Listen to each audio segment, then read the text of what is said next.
Welcome, everyone. This is the Financial Aid Information Night session. This information session will help you better understand some options for post-high school education and finances and how to pay for those opportunities. My name is Lorna Gilmore, and I work for the Family Partnership Group in the Equity Department. Alida, would you mind introducing yourself, please? Hi, my name is Elida Castellon. I am the new College and Career Advisor at IHS. I'm very excited to be here with you guys.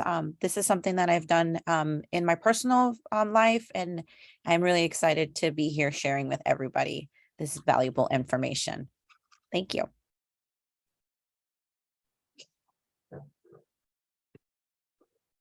Thank you.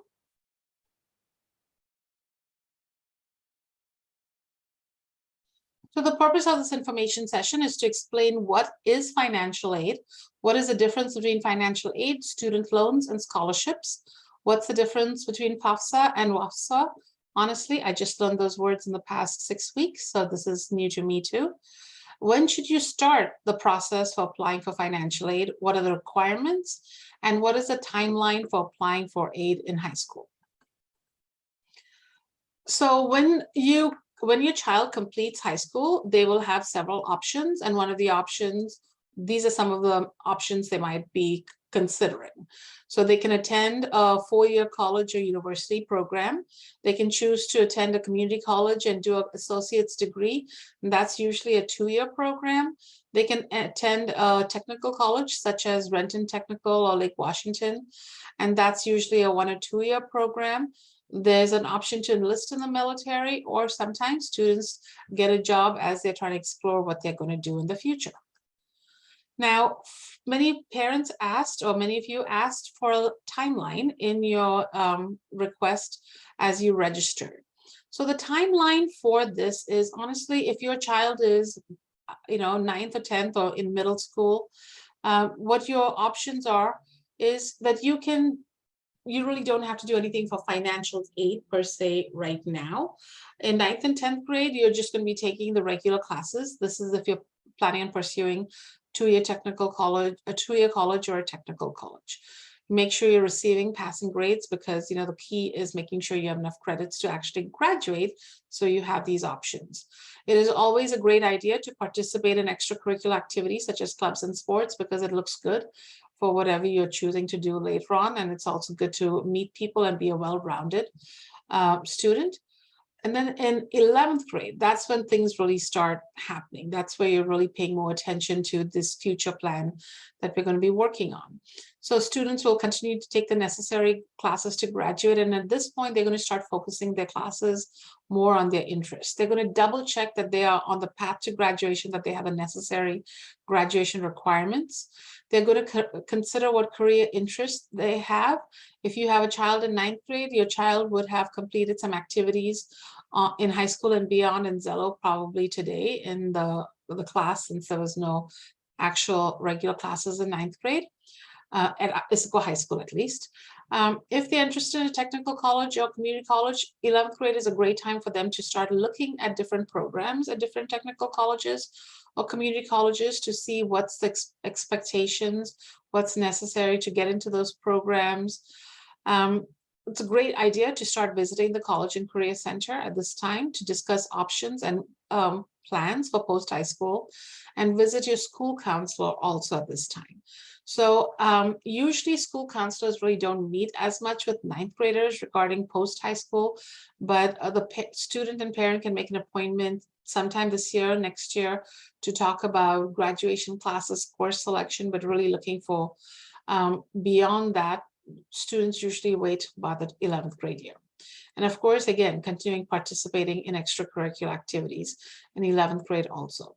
Now in 12th grade, they're going to take summer school classes if they're missing any credits for graduation. They can also take summer school classes to explore some high school options. Warnick has great programs, and there are other summer school opportunities available at different community colleges or colleges that they might want to consider between 11th and 12th grade. That's a nice little time to explore what options are out there. And then they can start completing their getting ready, like collecting documents if needed, or figuring out which documents they have to, which form they might need to fill, because the applications we'll talk about start in early October. And then revise your Zello forms in 11th grade the summer as needed, so they can start completing forms needed for the high school. So Zello has a lot of information, so that is something important that our students really need to make sure they have definitely by their senior year, all of those components completed. And that again is part of the high school and beyond component for graduation requirement. Now, the big thing comes in their senior year, the 12th grade year.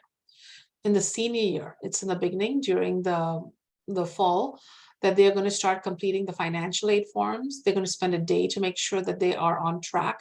You can use the family access graduation tab to make sure that the kids are on track. Make an appointment. At this time, it's really critical that the students have met with their school counselor to make sure they are on track, that everything is good, to review. This is also a good time if you're on a 4-year program looking for a letter of recommendation. You're going to check the 2-year college and technical college application due dates, and then also make sure that you are working on any paperwork that needs to be done. So being aware of due dates is really important. So the first semester, so if your children are in their first semester of their senior year, at this time, this is a great time for them to really start considering what programs they want to go to.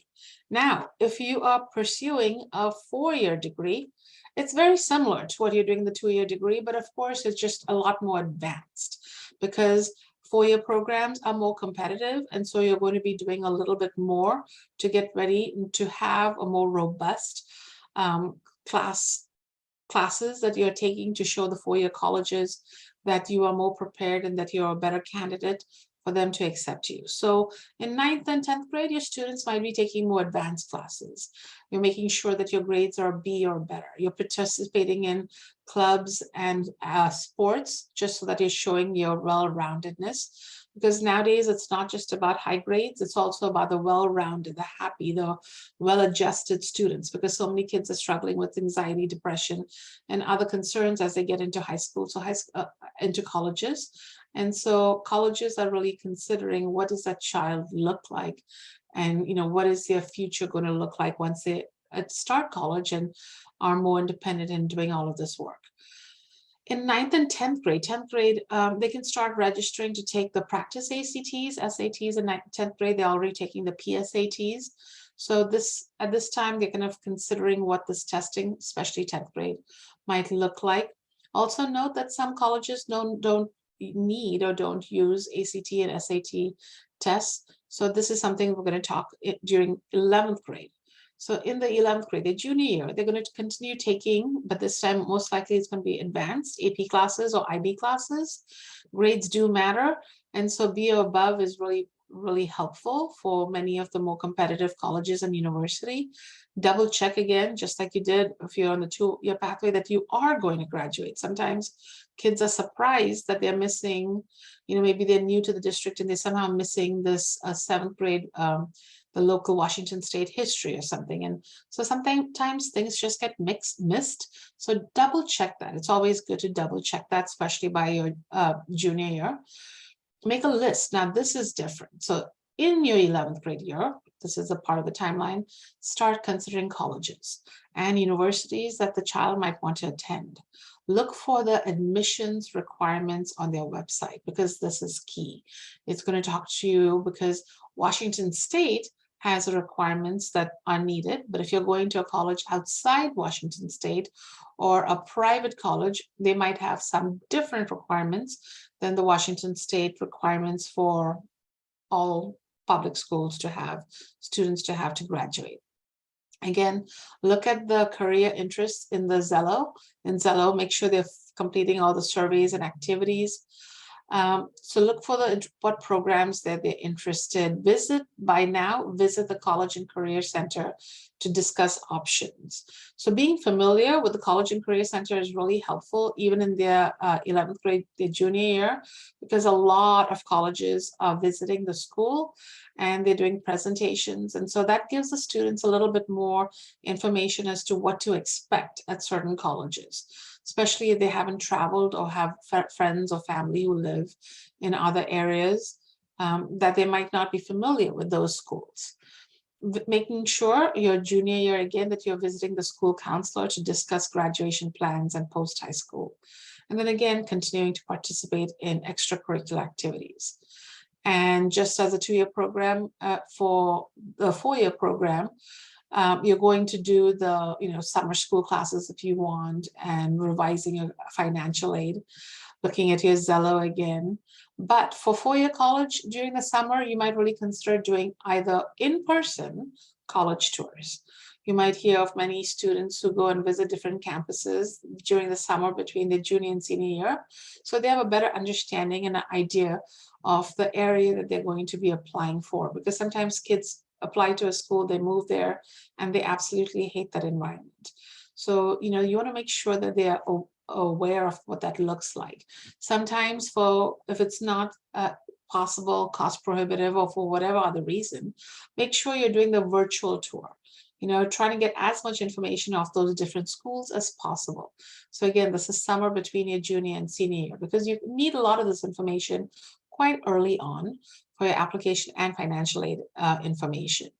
So you're also going to open a common app or coalition account on Zello. So again, this is where this Zello thing really comes in play.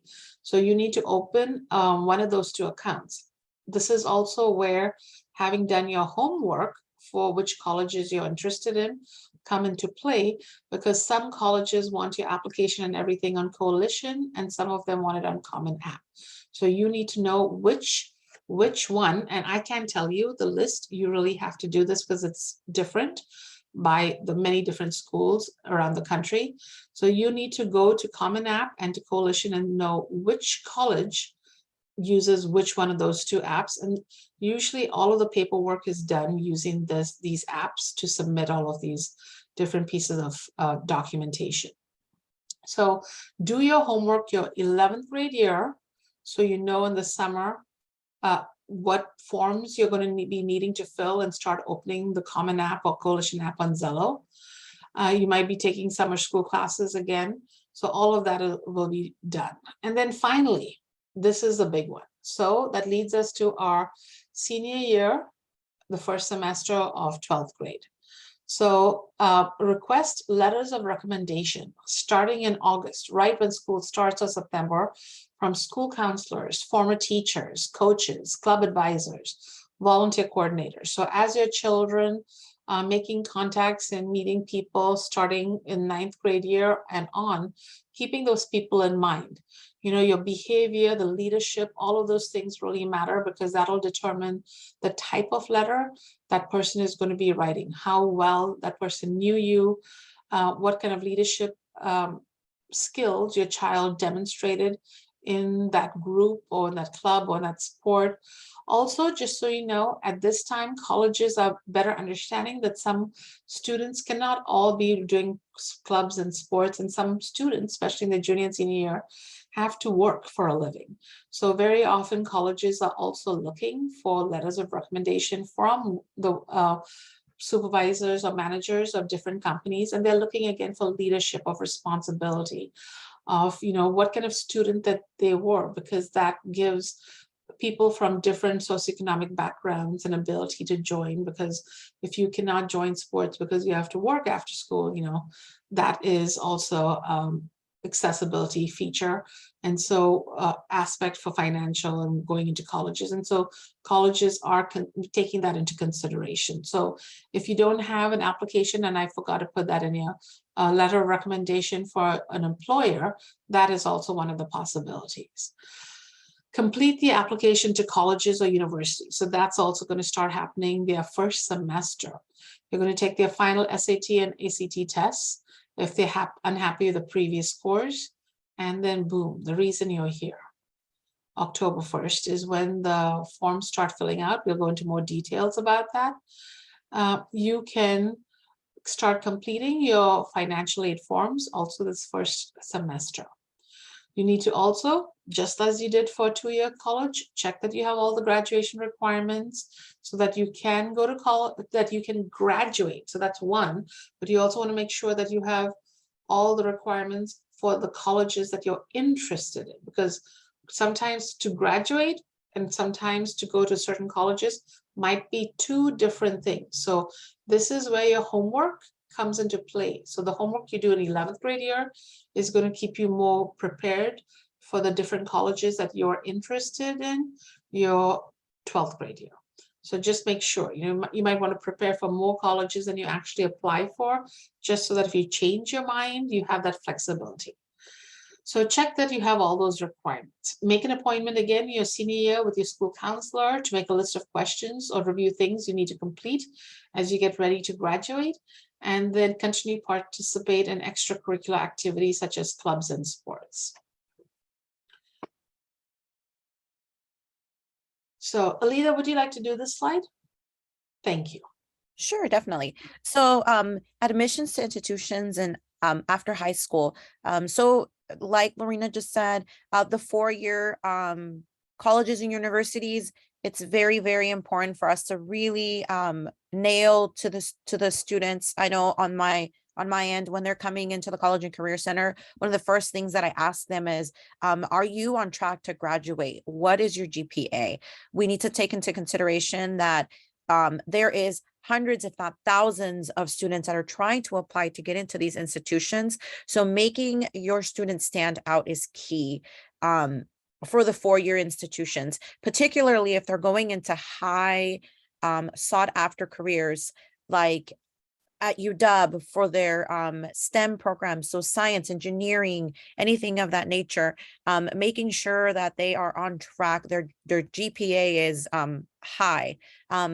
I do know that there are some students that are, one of the biggest questions they have is weighted GPA, non-weighted GPA. It's really simple to answer that question.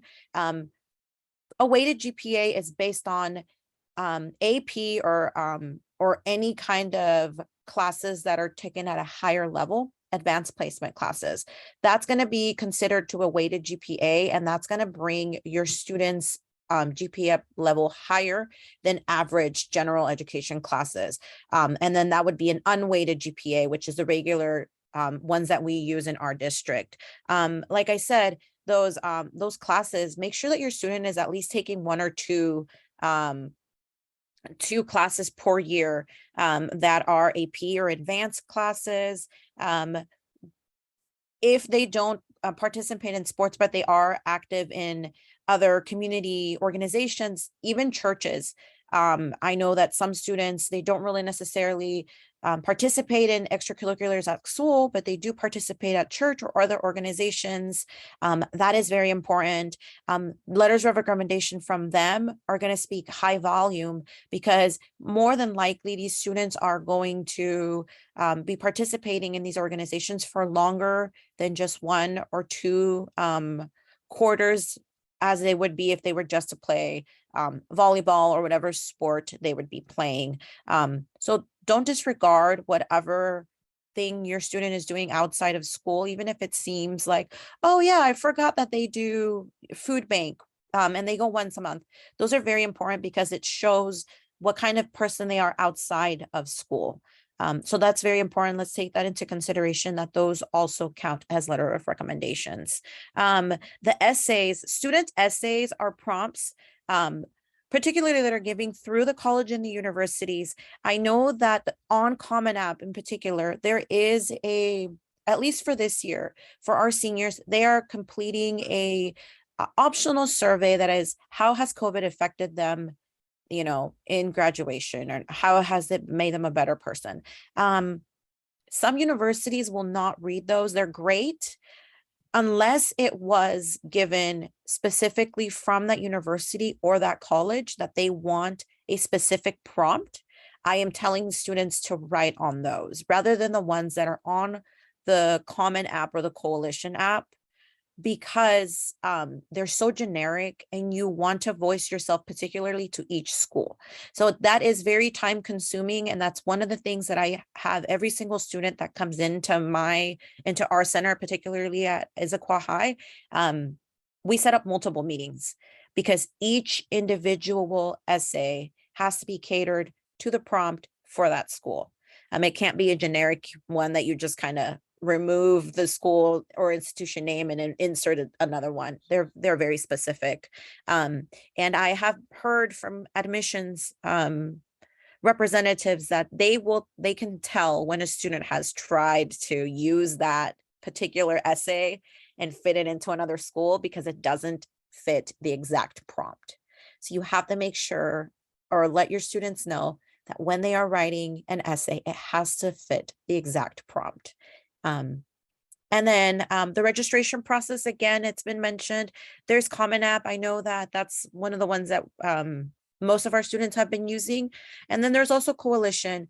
Another thing, if the student is interested in a particular school, they could directly apply through the institution themselves, such as Stanford, things of, universities that are not found on Common App or Coalition App. If you go directly to the university's website and go through the admissions process through there, it's going to be precise to that school. Again, applying for colleges is time consuming. That is why we want you guys to start considering what schools you're going to in junior year and visit those campuses if you can. Talk to people that have gone there. Make connections with students that are there, get in contact with an admissions officer at that university. And if you don't have those resources by the beginning of senior year, come check one of us out, whoever is in charge of your, who is in your college and career center. Please reach out to us because we have direct contact to the admissions counselors that are reading all of those applications, and we're more than happy to get you connected with who you need to contact. Also for the 2-year or community college programs, your student needs to have a high school diploma or GED in order to register for the school. I know that there is some way for your student, if they decided that they didn't graduate and then they wanted to go ahead and pursue a technical trade. Most of those now are requiring a high school diploma, minimum a GPA.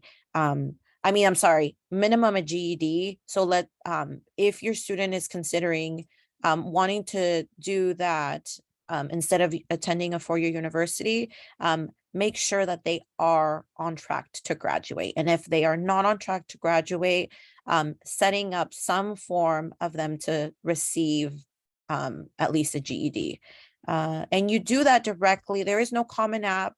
There is no Coalition App. You register directly through the institution or trade program that you're interested in applying. And all of those have very distinct requirements that they want for you to apply or even be admitted into that 2-year program. So it's very important that you research what is needed to be enrolled in that program. And also financial aid is acceptable or it can be taken at these 2-year universities. And I think that that's something that we're going to bring up on that next slide. Am I correct? Yeah. Awesome. Yes.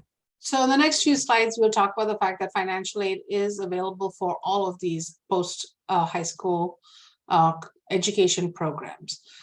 Alida, someone had asked about weighing formula for AP classes and if 9th grade honors classes are also weighed.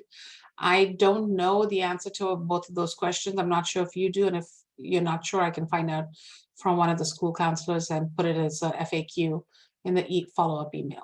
No, I do have the answer for that. So each school has their own weighted program. Each institution will have their own program. That is one of the main reasons why that institution will ask, once your student has already been accepted and once your student submits official transcripts, is when they will take all the data from every single grade from 9th to 12th, and they will take each course, depending on what courses they took and what grades they got on it, is that's how they're going to evaluate the weighted GPA. I wish there was a perfect time, a perfect formula that we could use and give out to everybody, but each institution weighs their GPA differently. So if you want to know if your honors class in 9th grade is going to be weighted, if it's an honors class, it will. If it's anything advanced, it will be a weighted class. So those grades are very important for them to get a B or higher. Thank you. I mean, it's important for them to know that it's not that our district changes the GPA. And I think that's the confusion, because when I was doing the 9th grade transition, 8th grade transition to high school night, many parents believe that if you take an AP class on their GPA and transcript, they'd see the change. But the school district does not do that. It's the schools who then give it a higher weight as they review your child's grades and your child's file. Okay, thank you. So we're going to go on to the next question. And here is the cost of college and factors to consider. So for college, yeah, the base is the tuition for the college, depending on how many classes the child is taking, the number of credits per quarter or semester. And in some instances, it's also going to depend on if you're a resident or if you're an out of state. And if, there's many factors to consider as you're looking at that. So just look into more detail as to what that cost will be. If living on campus, it's also going to count, it's going to be the cost of dorm or an apartment, very often dorm for that first year. I know that at some colleges, the cost of living is sometimes more expensive than the cost of tuition. If you have a meal plan at the dorm or other meal plan costs and other expenses, if you're out of state, if you're going to be flying back home, gas, parking, school supplies, entertainment. Books nowadays are incredibly expensive sometimes. Then the other factors that determine the cost of tuition is, as I said, if the student is a resident of that state or out of state. And at some schools, students must live on campus. And if a student lives at home, they lives close to the school. In some schools, they can ask for permission to live at home to avoid the cost of room and meal fees. And it only applies to certain four-year colleges and university. I know I was very surprised to hear that, because I didn't see that as something when I was growing up and going to college. So that was new to me. So here's the big question people always ask. What is the difference between scholarship and financial aid? The easy answer is a scholarship is merit-based. Okay, so this is how high their grades are and how great an athlete they are. And, they're so amazing. The college is going to give them a scholarship to go and play at their college, or they have superstar scores and their SAT and everything is a ballpark, or they did all of this great stuff for some organization, and that organization is going to be giving them a scholarship because it's something you did that made you deserve it. The student did, that is, right? Now, WASFA, FAFSA, WSO, College Bound, they're all the things we're going to talk about coming up. They're all based on income, okay? It doesn't matter if you're taking AP classes or non-AP classes. None of this matters. It's all about how much money your parents make. That's it, okay? So that's financial aid. Scholarship is about how great a student or person or athlete or, a robotics student you are, or debate club student you are, or any of those things. And students can receive financial aid, that's one pocket of money, and they can receive scholarships from different organizations at a different pocket of money. So we're looking at two different pockets of money. So that brings us to the different pockets of money that students can use to pay for college. They can use grants, or also known as financial aid that we're talking about, and that's income-based. I call it grants because it's usually like a Washington state grant, or it's some kind of federal grant, but we just call it financial aid, but it's really a state or the federal government has a grant that they're taking that grant and dividing it up into small pieces and doling it out to different students based on income need. So it does not need to be repaid, okay? So this is just, boom, free money based on your income level. A scholarship is something that you apply for and receive from different institutions based on merit, not income based. Sometimes it might, like people can apply for scholarship if they're a certain income base. So it's kind of a double thing with income and scholarship, merit, but it's usually something more about merit. And you can apply for scholarships. Sometimes random companies have a scholarship for their employees or for this and that. Some person from a college might have donated this much money to an incoming student who fits this criteria. So scholarships can be very, very varied. And here I'm including a link so that you can go and start looking for scholarships. And literally there are thousands of them out there. And it is really about hunting for the ones that best fit your need, or your child's need, honestly. You can also get loans. So that is that part. So this is federal or private loans that are income-based. And that has nothing to do, a loan is something that you will qualify for when you're filling out WASFA and FAFSA, but that is not a grant. So there's a difference, and you're going to see in the end, you'll get an offer for a grant. You might get an offer for a loan. You might even get an offer for your student to do work study. So they go to the school and they're given an opportunity to work so that they can earn some extra money, and that might go towards paying for books or tuition. It depends on how many hours they work, but it also offers some kind of income while they're in school. And finally, parents paying or student paying for the college or the university out of pocket.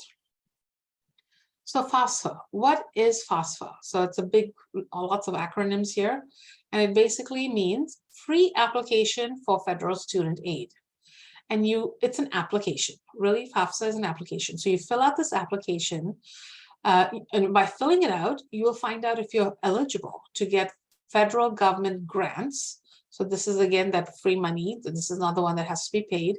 And this is based on income and not merit, okay?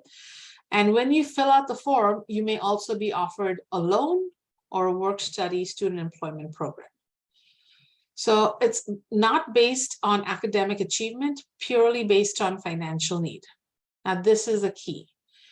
For the FAFSA, FAFSA, only students who are US citizens or legal residents, so that is green card holders, can apply for that. The parents' legal status does not matter, only the student's legal status. Okay, so all students born in the United States, 100% going to be eligible. And if the student is a legal resident because they have a green card, then that is also eligible. When do they start doing it? Well, they started doing it about 12 days ago. So students can start filling it out starting October 1st of every year. The aid will be offered for the following school year. So you have starting October 1st all the way, the later you apply for it, like March, April, May, that pocket of money becomes less and less. Okay, so the earlier you apply, you have that bigger chunk of money that you have now access to, because it is priority based. So people who apply for this in March, April, they're not going to get as much money as those applying for it October, November, December, and so forth. So is it ongoing? No. So when you apply for that this year, there is a deadline. I can't remember quite the deadline for it, but your child will start getting money August, September when they start college. But next year, if your child wants to start their second year in college, they'll have to start applying for this aid again if they qualified and are using that money by October 1st for the year after. So it's an ongoing thing. Every single year they're in college, they have to apply for this money. And I've included the application link so that after this program, if you're wanting to do it, you are welcome to do it at that time. Okay. And we encourage you to start as soon as possible if your child is senior in high school. Okay, Alida? And WAFSA. WAFSA is pretty much the same thing, except it is Washington's application for state financial aid. Who applies for FAFSA and who applies for WAFSA? It's very simple. It is for students that are undocumented themselves, or are documented, but do not qualify for FAFSA because their parents or whoever is providing income omits from wanting to submit information, or just basic not filing taxes or any kind of that type of reasoning. So students that are DACA, our temporary permit students are also applicable to do it. Our students without green cards, students, like I said, without social securities themselves. This is just like FAFSA. This is free money that is given to your students. It is financial aid that they can access to. It's amazing that we're able to do this in the state of Washington. There's a lot of states that don't offer this. So I always encourage students that are interested in going to school and are fearful that they do not qualify for aid. We have this amazing opportunity with WAFSA. The application is also free. The application also starts October 1st. The student must show that they have lived in Washington State at least a year before they can even attend college as a freshman. So a student that has graduated here, something that just proves that the student lives here for a year before they even apply for WAFSA, sorry. They also apply for work study. There's also state work study programs. It comes from a pocket of money that comes from our state. If the student doesn't want to work because they already have a different job or whatever be the case, they don't have to take it. They don't have to accept it to do the work study. Like I said, again, October 1st is when WAFSA is open. It also needs to be done each year. For WAFSA in particular, the student applies and does their portion on the website, and then they invite their parent to do their portion as well. Just like FAFSA, the student has their own application that they apply for, what schools are interested, their personal information, and then the parents will come in and create their own PIN, their own account. And that's when the parents will be using the data retrieval tool to emit their financial information. That is kind of the same with WAFSA. Again, students do need to have their GED or high school diploma, and adults can apply for it as well. They don't have to just be students that are just coming out of high school. The students will need to complete this affidavit. I believe that's a link, right? Yes. Okay. And that's just for in-state tuition, because this is for in-state. This is an in-state grant. The students would need to be applying for an in-state institution. This does not qualify if your student wants to go to Utah State and is filing for WAFSA. Okay, so just a couple of reminders that for students who do not have a green card and not citizens, they are the ones who are going to apply for WAFSA. Also, students whose parents do not want to provide their tax information, because part of FAFSA is families have to give their social security, their tax number, all of this information so that the government can pull down all their financial aid records. And if they cannot provide all that information, then they can look to see if they qualify to apply for WASFA. So you only have to fill out one form. So it's not like you've got to do FAFSA and then do WASFA. So you just see, which one do I apply for? Which one am I qualified? My kid is qualified for, okay? With FAFSA, honestly, you're going to get more money if you can qualify to fill out that free application. With WAFSA, you're going to get slightly less money because it's different. You're not getting the grant from the federal government and the state government. You're only getting the smaller pot of money coming from Washington State. So it will be a smaller pot because you cannot get that larger pot of money from the federal government. Both of the application start dates are the same. So we're going to me, the difference sometimes can be difficult. So we will review the two couple times. Again, you do not have to apply for both because this is, you apply one. Which one do you qualify for? Does your child qualify for FAFSA? If they qualify for FAFSA, do that and you're done. Because FAFSA will also go into WASFA money. So the Washington State grant is also considered in your FAFSA application, okay? So when you fill out your FAFSA form, if you are eligible to get Washington State money, the federal money and the Washington State money will be automatically given to you. However, for WASFA, because you're applying for WASFA, you do not have the green card or the citizenship, and no federal money will be given to you because you're no green card, no citizenship, or maybe your parents don't want to show or have the ability to share their tax and their information over there. Okay, so it's not, are you allowed to apply for both? Really, there's no reason. If you can apply for WASFA, why waste your time and do WASFA? Okay, because it's the same application kind of, well, FAFSA will give you the WASFA information. Now, what information do you need? You need a text for FAFSA. You will need for to have your 1040 to show salary of parents from 2 years before the school year that they will be applying for aid. So if you're applying for aid for September 2023, you're looking for the salary from 2021, okay? So that is part of the requirement. So are you able to do that? Did you file taxes and all of that stuff for that? You need to have documents showing investment accounts and income. So any kind of investment information you have, 529s, all of that, you know, the college, what is it called again? College, it's the GET program. You need to make sure that your student has some kind of valid driver's license or approved state ID, because that information is required. If you are receiving, if your child or your family or you are receiving SNAP, TANF, Medicaid, or other welfare services, you have a case number. It's usually on a card or on the check or on the documents they send you, and you need to have that case number.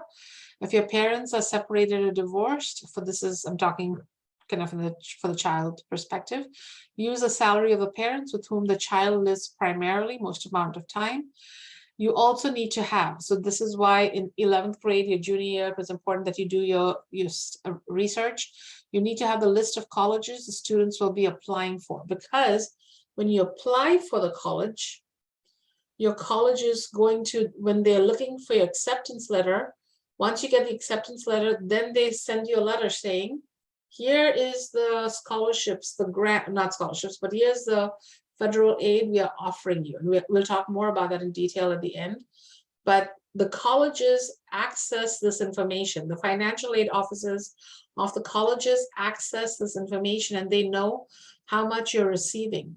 Sometimes based on how much the federal and state government are giving you, they sometimes will offer you additional tuition. So for private schools that are super duper expensive, this is very important that you fill out this form, because the state and federal government don't give you as much money and private schools are so expensive. The private school might come in and offer you more money to help pay, because it's such an expensive program and they want you to come to that private institution.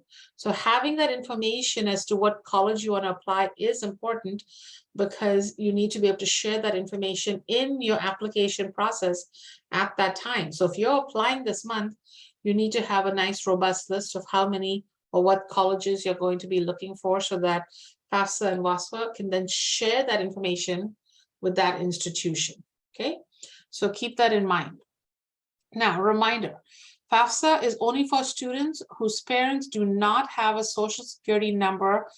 For FAFSA, for those FAFSA applying students, because they're citizens or they have a green card, but if their parent doesn't have a social security number, at the very end of the application process, normally the parent would have entered the social security number. But those students, because their parent cannot, they have to print out the form and send it by regular mail to the address that appears on the form.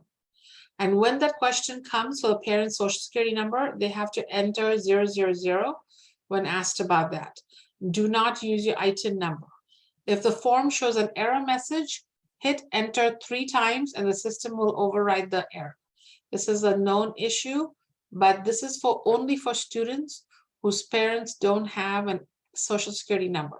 These are detailed questions, and if you do fall into this category, you're welcome to call your college and career center at your school. All that information is in the last slide, and they can kind of help you answer any questions. So that is literally what Alida and the other two schools have the college and career center people for.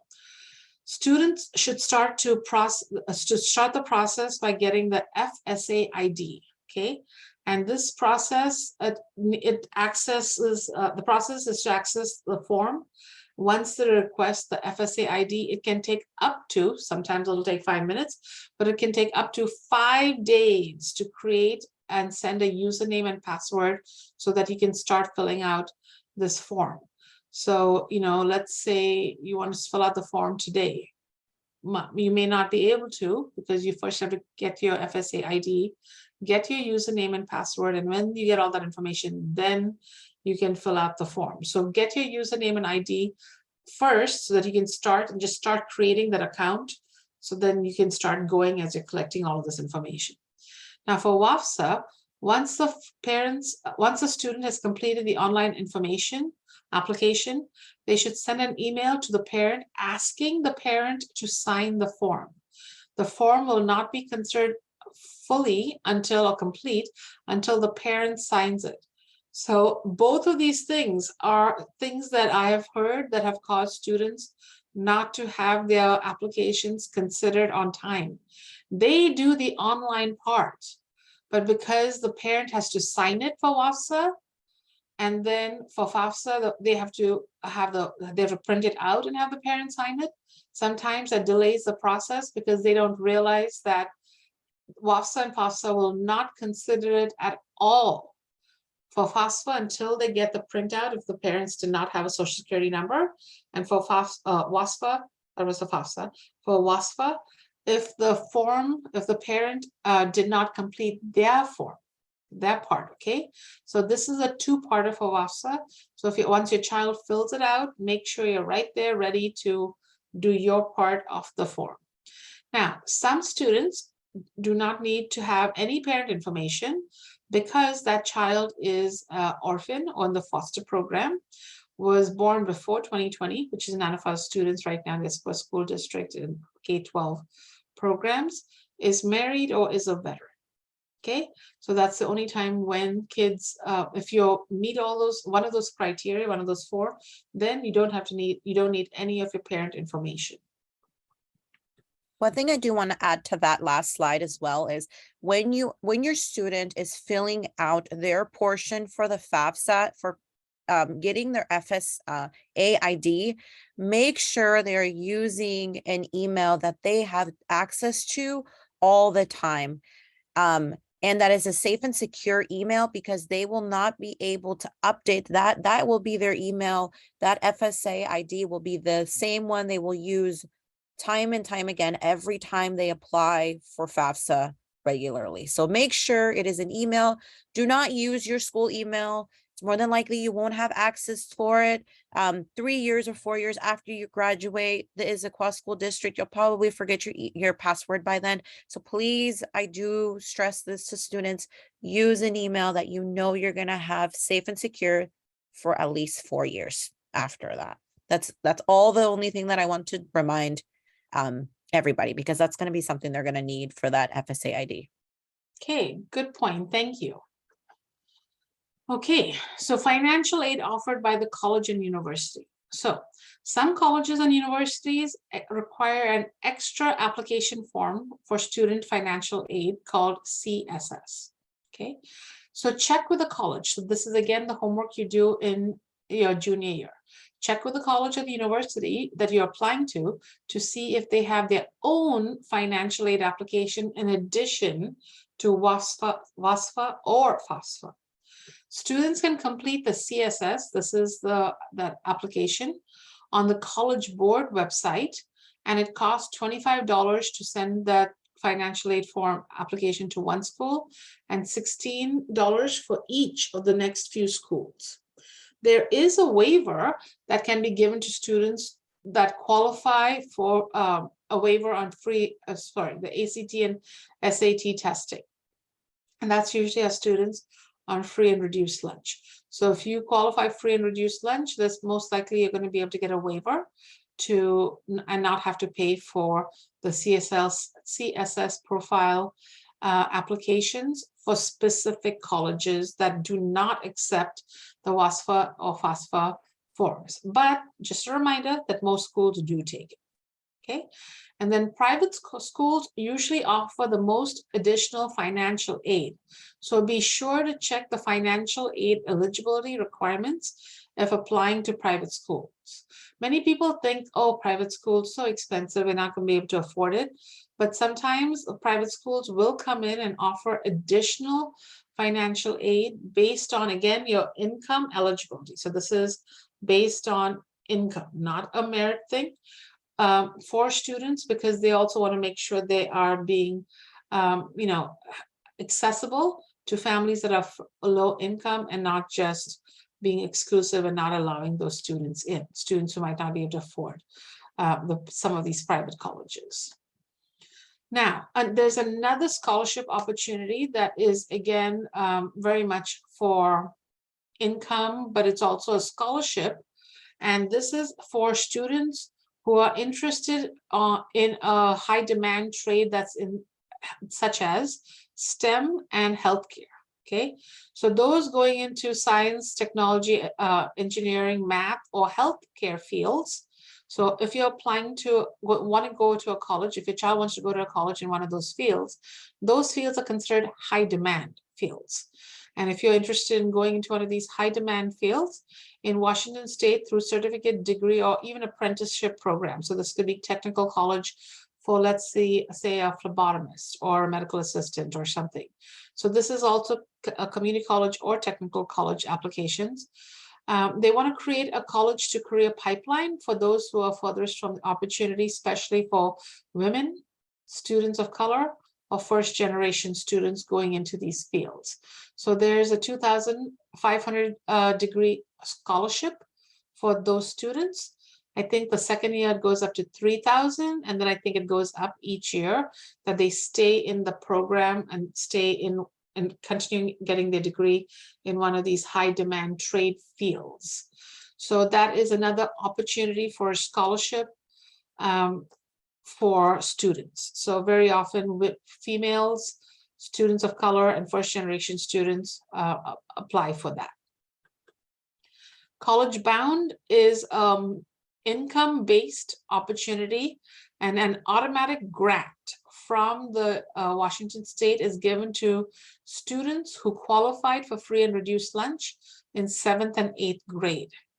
So a state database holds all that information. So in 7th and 8th grade, if a student was receiving free and reduced lunch, the state keeps that information on file. And then in their senior year, when they're applying to go to college, if they still qualify because of their income, then they become entitled to this or eligible to receive this College Bound income-based grant. Okay, so notice I'm not calling it scholarship because it's an income-based financial grant for schools. In previous years, students had to apply in 7th and 8th grade, and then when they graduated, they would have become eligible. What was happening is in 7th and 8th grade, many families did not know, didn't understand. Students were not thinking about college and didn't apply for it. And now the Washington State changed their rules, and it's just automatically all 7th and 8th grade students who qualify for free and reduced lunch. So if your child qualified for free and reduced lunch in 7th and 8th grade, then, and if your income is still similar, so you still qualify for free and reduced lunch now in 12th grade, then you would be eligible. The child would be eligible. We have listed a whole bunch of scholarship search engines. A lot of families on the registration form asked us for some ideas for scholarship locations and how to find some. There are so many of them. There's no way I can give any one of you an idea, but I can give you search engines where you can start. But honestly, looking for a scholarship is work that students and maybe the parent needs to do to find these opportunities. And so over here, the good news for Washington State students. Alita, would you like to do that? Yeah, sure. So for all students that attend Washington State colleges, technical schools or universities, they can apply for FAFSA. If they are citizens or green card holders, they will receive federal aid. If they stay in the Washington State, they will receive additional money through FAFSA. I mean, sorry, through the FAFSA form, but that's only if they stay in the state of Washington. And then there's also students that qualify for college-bound scholarships, as previously stated. And that will be funneled through the school. The state collects that information once FAFSA is filled out. That information will be released to the schools that were applied to if they were listed on the FAFSA form. Students who are pursuing a high demand trade, STEM career or healthcare credentials also apply for the opportunity grant. And that could be applied for trade school and a four-year university. And as Arena said, the money just keeps adding up if they continue to stay in the program as they progress through the years. And then there's also college-bound scholarships. They might qualify for additional financial support through the institution and universities, just depending on what kind of programs are offered depending at the school. Even private institutions offer particular scholarships for their schools just to kind of balance out the funding not given particularly for applying for the school. If financial aid doesn't cover it, the schools will provide some kind of supplemental funding. And reminder, this is all income-based. They're not merit-based. So whatever the need of your family is, that's what will be received for funding for your student. And the students can apply for FAFSA. FAFSA will then give you Washington State grants, or whatever, all the stuff that we were just talking about in the past. They're all available for our students that apply for FAFSA if they qualify through income-based. Okay, wonderful. So I know some of the difference between the WASFA and FAFSA, I even mess up saying it very often, can be complex, but the main thing to ask yourself is, do you qualify for FAFSA? Does your child qualify for FAFSA? Are they a citizen, a green card holder, and are you willing to share your social security number and your tax information? And if the answer is yes, then they can get that. If not, then they're applying for the Washington State application, which is the WASFA. But what this slide is telling you is, if your child does qualify for FAFSA, they're not only getting the federal grant, but they're getting that Washington State grant. If they're going into high demand trade, they could be getting the Washington State Opportunity Scholarship. If they were free and reduced lunch, they would be getting college-bound scholarship. So there's a lot of money available for students that have high needs, especially because they qualify for free and reduced lunch, SNAP, TANF, other aids. But even if they don't have free and reduced lunch, it is important that you consider applying for these applications for these grants, financial aid grants, because some colleges, especially private colleges, are so expensive that those private colleges do use this data, the information that you're providing. And because they're so expensive, they don't want it to be prohibitively expensive and deter good candidates from applying to their school because of that. So that's why it's a good idea to just look at some private and public schools that you might be applying to, because one of the tips we give to you is that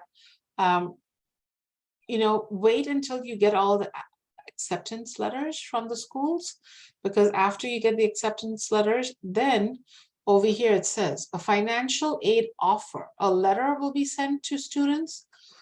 And so after they have completed and submitted the forms, students will get a letter from the college or the university informing them if the student has been admitted, if they have not been accepted, or if they're on a wait list.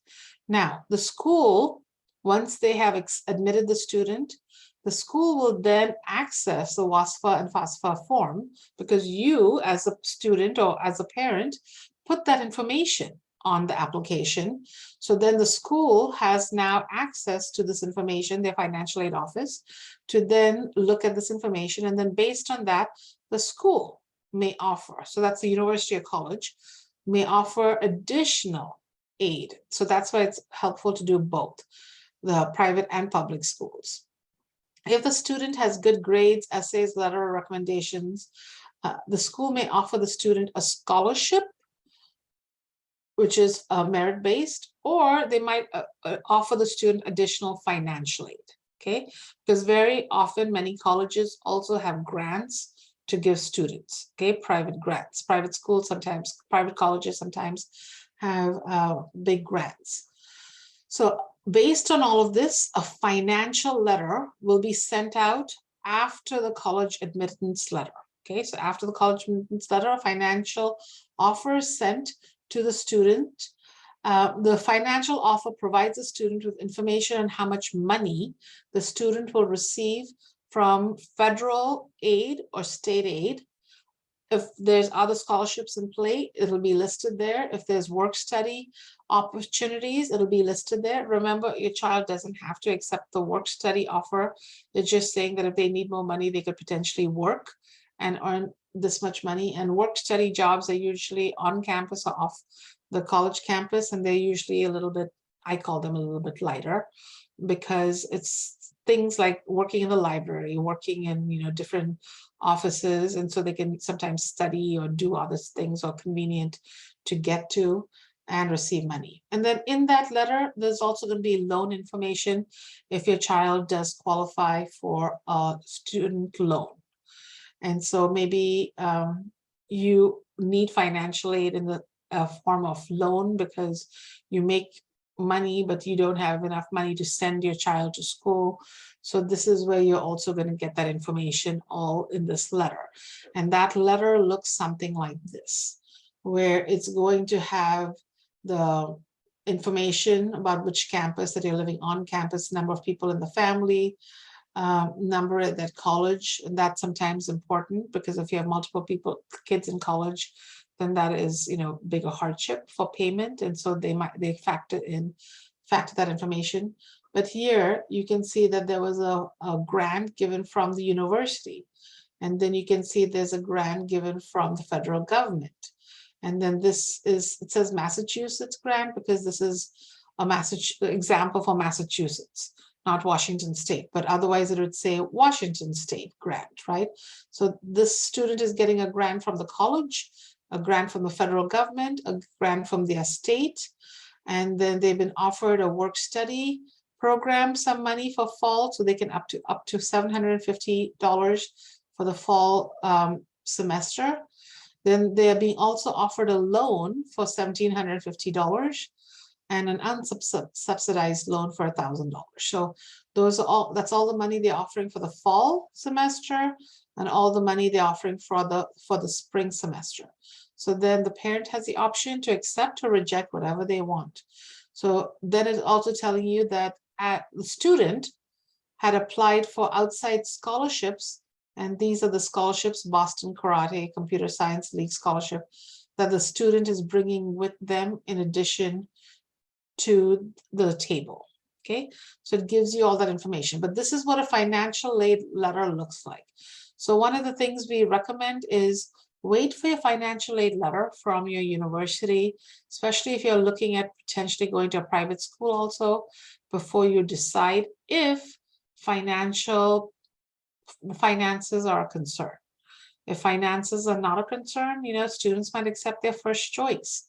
But if finances are concerned and you really want to see which school offers the best plan, because sometimes the university will have, depending on the university, some of the universities have a considerable grant in how much money they have. Some universities have endowments, and so that becomes a factor. So tips for families for the application process. It might be beneficial for students to apply at both private and public schools, colleges. Private colleges and institutions may have financial aid outside of the federal, state, funds. As I showed you in this example, the private institution had a bigger pot of money than the federal government and the state government. And then acceptance to college or programs does not have to be an early acceptance one. So if you can wait, is a suggestion, to get all the responses before you accept, do so if financial aid is a factor for you to attend college. If it does not, it's not a factor, no worries. Some colleges, however, do offer you an early decision send you an early decision offer early, and you have to say yes or no and commit to that that offer. So just keep that in mind. Typically, how soon do you get the financial aid letter after being accepted? I think it's fairly soon. Isn't it about a week, Alida? It's fairly soon. It follows soon after. Right. As soon as your student, if financial aid has already been completed by both the student and the parent, and and that information has already been sent over to the university, and the university has already had a completed application, it takes about a week. Turnaround time, the highest I've ever seen is about a month. But it usually the institution will reach out to you as soon as possible. It's because they're trying to get the answers as soon as possible as they go down the list of who's coming and who's not coming. So other tips we have is prepare your child for life in a dorm or apartment, because it can be expensive, and see what they're doing based on your finances, celebrating this new journey, and making sure you're working with your child to determine the outside cost of college attendance, because sometimes people don't think beyond tuition how much money college really is. Like travel and transportation are big factors sometimes, especially if your child is out of state, and how sad is he or she going to be when they miss, Thanksgiving, other holidays, and not being there. Sometimes it's, needing to come home, especially that first year. So travel becomes a factor if it's out of state or far away. We have included in the slide deck a glossary, because I used a lot of words that were scary and big and still very confusing, despite the fact that you'll have hung on with me for the past hour. So there is a glossary, and we try to include as many links so you can read more information. We also have listed all of the contacts, because I know that in this group, we have some families from Issaquah High School, some families from Liberty High School, and some families from Skyline. So all of the emails to your College and Career Center specialists are in here. Honestly, they are the best. Normally, at the end of my presentations, I usually suggest that families, if they have any questions, reach out to me or to one of my liaisons to help them. But in this case, I would recommend that you not reach out to us, but you reach out to the College and Career specialists, because they really are the specialists and have the maximum information. But more than that, they have access to college information, and that is literally what they do as their job. And the students have access to them to stop. Alida works in the library. She has an office in the back of the library at Issaquah High. So there's easy access for them to go and check in with her. And so just keep those things in mind. Sorry, I am distracted with the question. Let's move on to the next slide. Yeah, and one of the reasons we do this is because we just want to make sure and don't take for granted that all families in Issaquah, every family is in their own space, and we just want to make sure all families know that there are opportunities available to pay for financial aid, and so that college or life after, there is opportunities for students after high school. So technical colleges, all of these things will take your financial aid forms applications that you do. So just try to see what opportunities are there. And then lastly, someone asked me, can we get the slide deck available? And the answer is yes. I'll also make sure that this information is on the website. So I have 2 QR codes. You can use the link I just pasted in the chat. And if you complete that form, there's only 6 questions, very short, name, email, and just about this session. And I really am looking for feedback, because as I said, this is my first time, and I want to make sure that the information I had was relevant and supportive for our families. And so there's a QR code for that. Also, what I'm going to say is the next steps for this is for you to start creating your FSA ID and for you to start the forms. Okay, so you will get the slide deck next week sometime. If you do the feedback form, I'm actually going to send it to you this week. If you haven't, you can go to the website and access the slide deck next week.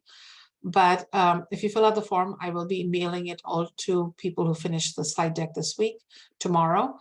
And then if you fill out this, start filling out the application, see what happens. Are you stuck? Where are you stuck? And if you do get stuck, on November 9th, we will be having a help session to fill out the form. So at the school district administration building, I have reserved 2 rooms. I have checked out a laptop cart. If students and you have your own laptops, feel free to bring them in. Parents will log in. Parents will start filling out the form and application there. They could be filling out their WASFA or FAFSA. And if you get stuck, we will have some staff available, including college and career people there to help you fill out the form.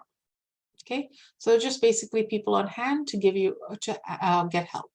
And that link is also here for you to fill out the form. So if you complete the feedback form, I will send this to you and then you can find the form link to sign up for that. You didn't mention anything about EFC. Is that important? I'm sorry, I'm not sure what EFC is. Lalitha, do you know what EFC is?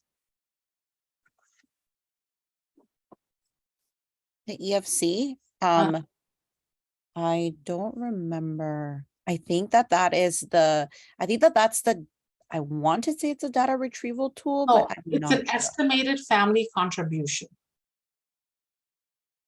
So Go ahead. estimated family contribution. So I think that is part of the income and filling out the FAFSA and how much money the family is going to be able to pay. So I believe that that's all pulled out. So when you fill out the FAFSA, your tax information is gonna come directly from the IRS data retrieval tool. And then from there is where they'll, depending on if they need more information from you, they'll send you more questionnaires. So I don't think that every family has to fill that form out, is my understanding for that. But if you want, I can pull out more information and email this person directly if they want me to, or reach out to me, and my email is in the previous slide. okay. And then another question that had come that I did not address in this was for families whose parents make significant amount of money, such as 150 to 200K a year. And the question was, should they even bother filling out the FAFSA forms? Yes, they should, because a lot of institutions are taking in FAFSA information and using it to collect data for the students to see what kind of merit-based scholarships they also qualify for. Some merit-based scholarships are, yes, you're very scholarly. However, we want to see how much income you have so we can see if your family needs supplemental funding for your tuition. A lot of institutions are also using FAFSA to see, it's part of their application process. They're just verifying if you're going to need income support or not. So I'm telling every single family, just apply for FAFSA. There is no end cap for families that can receive funding or grants. So always apply. That's going to be my short and sweet answer. And I think we have links that also support this information. I believe is that on our resource page. Yes. Sorry. Yes, No problem. Yeah. So we have that. So when you get the slide deck, you can look and see if there's an income cutoff. There really isn't, just because, especially if you're looking at private schools, it's always good to give them that information. And then once you have this account, you'll be applying for it year after year. So things might change. In the 4 years, other siblings might start going to school also. Job situations can change, life can change. So just having this on hand, it's not going to hurt to have these opportunities, because it also does cover some loans that you might potentially be able to take. So that is over there. So you might be earning that much money, but maybe your family would rather take the loan from the school because it's a different rate than, not doing other investments or something. I don't know. Every family is different. So I honestly can't say yes or no for you, but we just recommend this. Okay. So at this time, we are officially done with our presentation. I am going to stop the recording